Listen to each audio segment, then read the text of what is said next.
What's the one thing that really separates long-term success from just frustrating failure? It's not some secret strategy, it's not some magic indicator. It's all about mastering the discipline you need to actually follow the plan you already have. Today, we're diving deep into something called the discipline gap.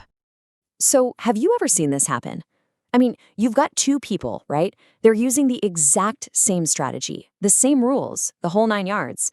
But at the end of the day, one of them walks away with a profit, and the other, well, they've taken a loss. How is that even possible?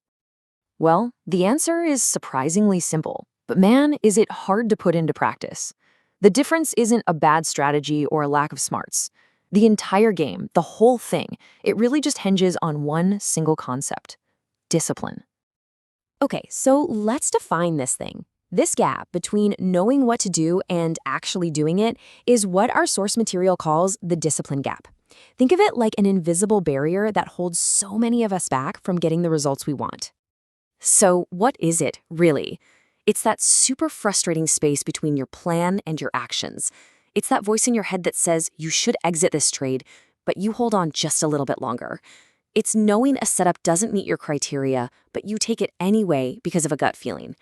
That space, that is the discipline gap.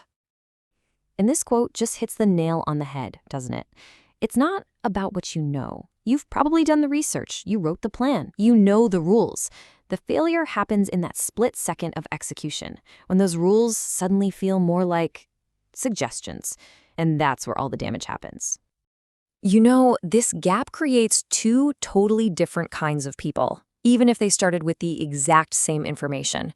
Let's call it the tale of the winner versus the gambler. Let's break down how they're different. First up, it really all comes down to their perspective. For the winner, the rules are a non-negotiable contract they've made with themselves. End of story. For the gambler, though, those rules are just a rough guide, something to be tossed aside the second emotions start running high. So what makes them pull the trigger? A winner is moved to action by their plan. If the setup meets the criteria, they execute. Simple as that. A gambler, on the other hand, is triggered by raw emotion. Fear, greed, maybe that desperate need to win back a loss. For them, the plan is always going to take a back seat to feeling. And all this leads to completely different goals. The winner's number one job, their prime directive, is to protect their capital. They know that if they just follow the rules, the growth will take care of itself. The gambler, they're just chasing the thrill of the win, often risking way too much just to get that feeling. Okay, so this all sounds good in theory, right? But how do you actually cross that chasm from being a gambler to a winner? Well, the source material gives us a pretty powerful personal story about how discipline is forged in the real world, in the trenches. See, the author learned these lessons the hard way, in the super fast-paced worlds of binary options and forex. And let me tell you, those markets are unforgiving. They expose any flaw in your discipline, like instantly. There's no time to sit around and hope. Your mistakes cost you money right now. So after looking back at all their losing days, a really clear pattern started to show up. The losses weren't coming from bad analysis. Nope, they were coming from these specific, undisciplined actions. Jumping the gun, revenge trading, holding on way too long. Does any of this sound familiar? These are all just symptoms of breaking your own rules. So here's the crucial turnaround. This is the big aha moment. The author realized they had it all backward. They stopped waiting to feel confident to justify a trade. Instead, they just started acting, almost mechanically, only when the rules were met. And a funny thing happened. That real, earned confidence, it didn't come before the act.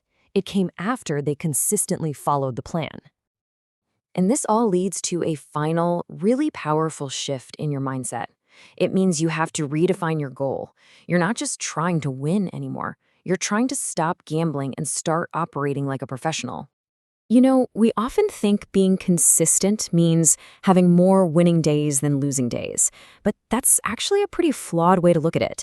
You can have losing trades, you can even have losing days, and still be an incredibly consistent trader.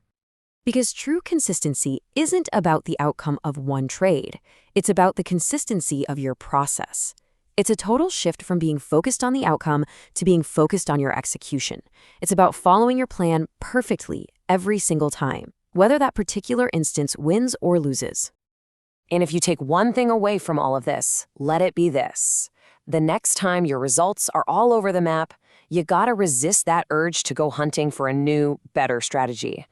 The problem is almost never the strategy. The problem is you. It's the execution. You have to look inward and find where you are not respecting your own rules. So that leaves us with one final question. I want you to look honestly at your actions, not your intentions, but what you actually do, and ask yourself, which one are you? A trader or a gambler? Because honestly, the answer to that question will determine your entire future.